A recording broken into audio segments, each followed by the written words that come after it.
One of the spoilers of diets is hunger. No matter how many health benefits that diet promises you, and even if you are a true believer in those promises, if you go from day to day in a state of real hunger, you will never last. Today I have some great news for you.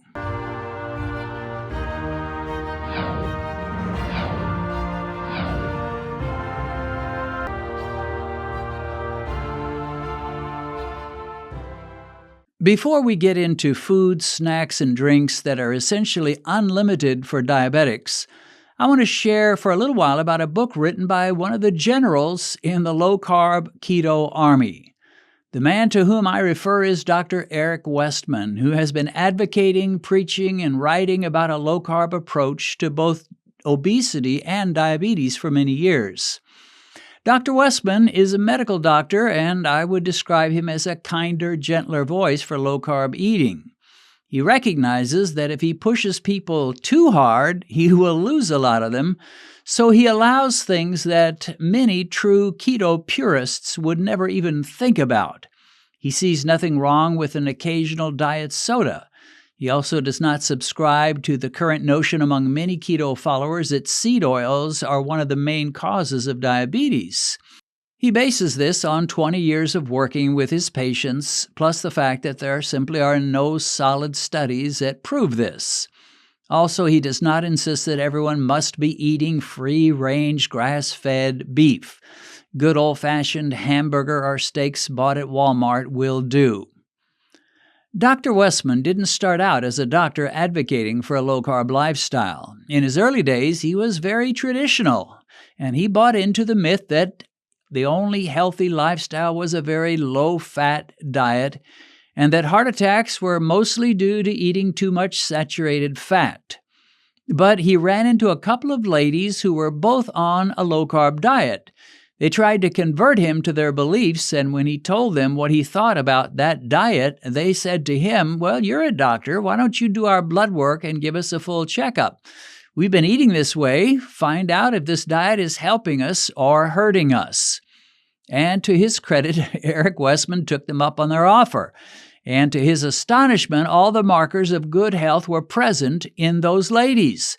Their blood work, their blood pressure, their glucose levels all indicated they were a picture of perfect health.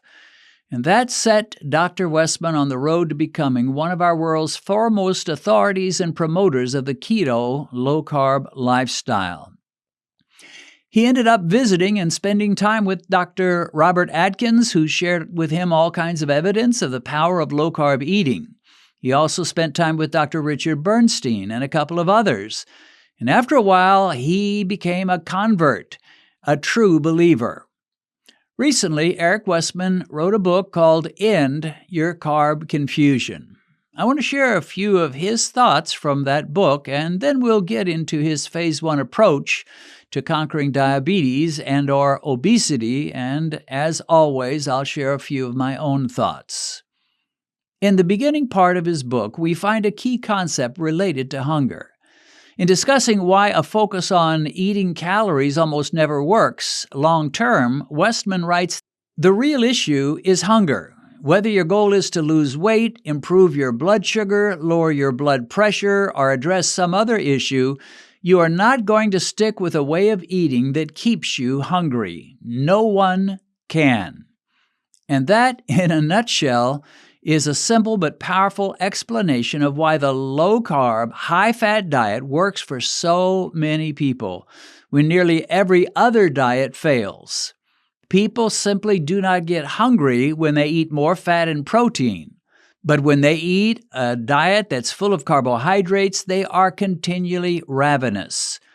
Westman writes, "You don't have to will yourself to resist cravings when the cravings aren't there."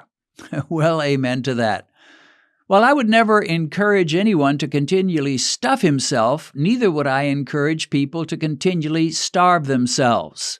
One of the beauties of the low-carb diet is that you can leave the table full and very satisfied. And once you see this and begin to experience the joy of eating to satiety, a powerful and almost magical thought comes into your heart. And you say to yourself, "This isn't so bad. I think I can do this." And indeed, you can. Like nearly everyone else who speaks for the keto low-carb movement, Dr. Westman sees that elevated insulin is just as deadly, perhaps even more so, than high glucose levels. He writes, "Chronically high insulin is the cause of metabolic syndrome. Calling it insulin-resistant syndrome puts the spotlight where it belongs, on insulin. High insulin not only results in full-scale, over-the-top diabetes, but it also contributes heavily to weight gain, hypertension, and numerous other negative health effects. What he and many other doctors and researchers are now saying is that while doctors in the past were concerned only with glucose levels and which medications to prescribe to drive those levels down, they should have paid more attention to high insulin levels and the dietary intervention that would bring both high glucose and high insulin down into their normal range.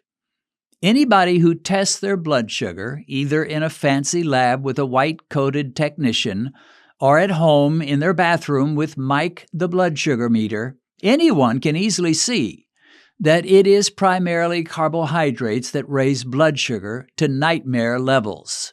Westman writes this, "There are different ways to lower insulin, but the most effective is to cut way back on the amount of carbohydrate that you eat." Well, surprise, surprise. Here's a doctor who agrees with what Mike the meter has been telling me for the last 20 years. Carbs raise glucose. So if you want to lower glucose and consequently lower insulin levels, quit eating so many carbs. Cool it with the candy and pies, and also cool it with the rice, potatoes, pasta, and Cheerios breakfast cereal. One of the questions that always arises when people hear about the low-carb diet as a solution to diabetes has to do with the, quote, natural, healthy carbs. Most people will acknowledge that chips and candy and sugary desserts are not healthy and they should be abandoned, but they have a hard time with the idea of giving up on potatoes, rice, beans, and they will howl to the heavens if you even suggest that fruit might not be good for them. And you'll always hear the argument. It goes something like this. What about those societies in the past that ate lots of carbohydrates and never got diabetes? Dr. Westman writes, "If you're living with a health condition rooted in high blood sugar or insulin, your body doesn't tolerate carbs the way someone's without that condition does, not even natural whole food carbs." And that is exactly right, in my opinion. And let me add this, in those cultures and those times when people did eat quite a few carbs and seemed to get away with it, the people were usually skinny, they worked hard, and they walked everywhere they went. They may have eaten rice, but the rice they put on their plates would have seemed ridiculously small to Americans today. For an obese person who sits at a computer every day and on a couch every night as they watch TV, and then they complain, "Why should I give up rice when the Japanese ate rice in the 1800s without any problems?" Well, that's just ridiculous. If you could take a time machine and go back then and live like those Japanese did and eat the little amounts that they ate and weigh what they weighed in those days, well, you wouldn't have diabetes either. And by the way, diabetes is skyrocketing in Japan and India and most other Asian countries, now that they've discovered the so-called good life.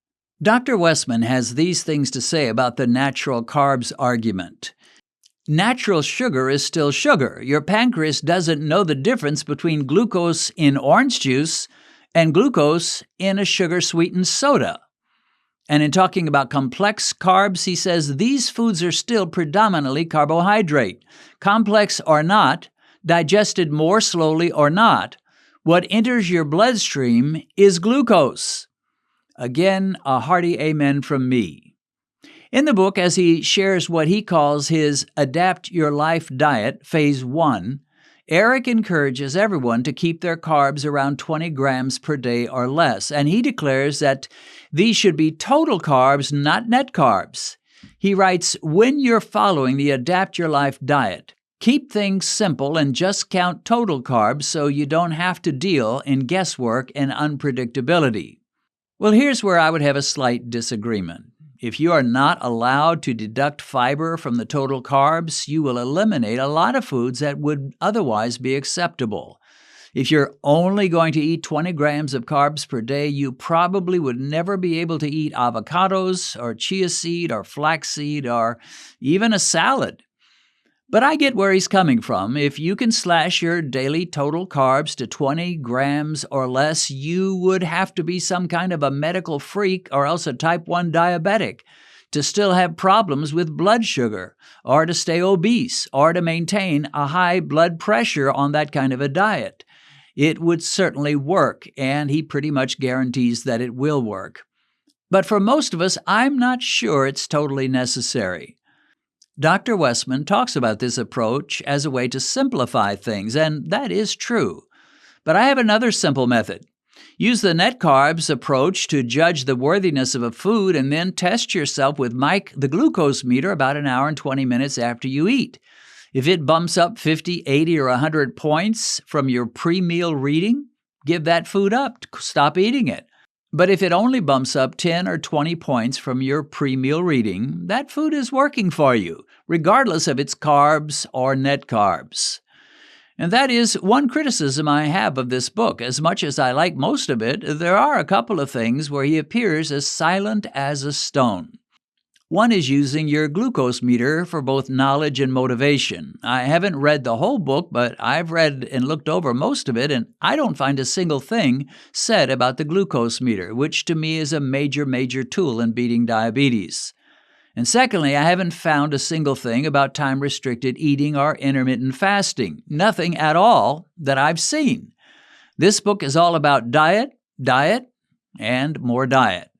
And I agree with almost all of his dietary recommendations, at least in Phase 1 and Phase 2. I just don't think this book is complete for diabetics without some reference to testing your blood sugar and limiting your window of eating.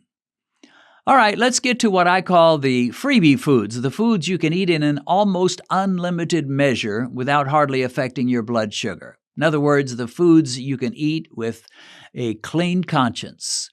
In his Phase 1 diet, which is his strictest plan, and the diet plan he wants everyone to start with, he is very tough. He even wants you to eat leafy greens, low-carb veggies, and high-fat dairy, such as cream and cheese, in a very limited amount. I personally consider these things freebies, at least for me, although I can see why he might insist upon limiting them for someone coming from an extremely high A1C and wanting to reduce their A1C in a hurry. So what does Dr. Westman allow in his unlimited category of foods? The answer is he allows you to eat as much unbreaded meat as your heart desires: red meat, pork, poultry, fish, shellfish, and eggs. When it comes to what he calls snacks, he puts these foods in the unlimited category: sugar-free gelatin, pork rinds, pepperoni slices, salami, hard-boiled eggs, low-carb jerky, but check out the labels for no added sugar, canned tuna, deli roast beef or turkey, and cold leftover chicken or bacon. For the unlimited drinks, he includes water, coffee, tea, diet soda, diet iced tea, zero-calorie, zero-carb, sugar-free flavored drinks, zero-carb flavored seltzers, or sparkling waters. Dr. Westman does not ask people to stay with this austere Phase 1 diet all their lives. He feels that after a while, you'll become more insulin sensitive, your glucose levels will come down, you'll lose quite a bit of weight, and you can then moderate your diet and move to his Phase 2 plan, which allows for up to 50 grams of carbs daily. And after a while, you may, but you don't have to, move on to his Phase 3 plan and move to a diet which can go as high as 150 grams of carbs per day. Now, on the Phase 3 plan, you're allowed some beans, grains, starchy vegetables, and fruit. Now, I have to admit that this is just too much for me, this Phase 3 plan. I would never allow myself to go that high, nor would I ever feel good eating starchy vegetables regularly. Nor do I feel any former diabetic should. So Dr. Westman goes from phase 1, where he is a bit stricter than I am, to phase 3, where he is considerably looser than I would ever be. Still, he sees a lot of success with his practice, and he does a lot of good for a lot of people. Although I would never embrace any diet like his phase 3 plan, even at the beginning, the phase 1, I would place several foods in the unlimited category that he does not. Block cheese has so few carbs, you would get sick of eating it before it would ever spike your glucose. The same is true with low-carb vegetables you put in a salad, things like broccoli, cauliflower, green peppers, cucumbers, zucchini, and others. You'd get sick of those things before they ever spiked you very much. Well, here are a couple of foods that I would call freebies and put them in the unlimited category, but Dr. Westman would not. This one is ground flaxseed, and it says it has 4 grams of carbs per 2 tablespoons, but it also has 4 grams of fiber per 2 tablespoons. In other words, all its carbs are fiber carbs. And then these chia seeds, they list 10 whopping grams of carbs per 2 tablespoons. So that sounds like a lot of carbs. We shouldn't touch those, right? And yet, they also list 10 grams of fiber per 2 tablespoons. So it has net 0 grams of carbs no matter how much you eat. Of course, you should check them with your glucose meter, but I find that I can eat them freely without worrying about a glucose spike. Well, I like Dr. Westman. He seems like a really nice guy. He's been a leader in the low-carb movement for many years. I have a few disagreements with him on a few things, but on balance, his book is an excellent resource for someone who's just found out they're diabetic and doesn't have a clue what to eat or what not to eat. Again, the book is called End Your Carb Confusion. Okay, that's it for now. God bless. I'll see you again soon. If you've recently been diagnosed with diabetes and you've just discovered this channel, let me recommend that you go to our Uploads page, which will give you access to every diabetic video we've posted since we began. As you work your way through all our videos, I believe you'll find the help you need. A link to our Uploads page is in the description.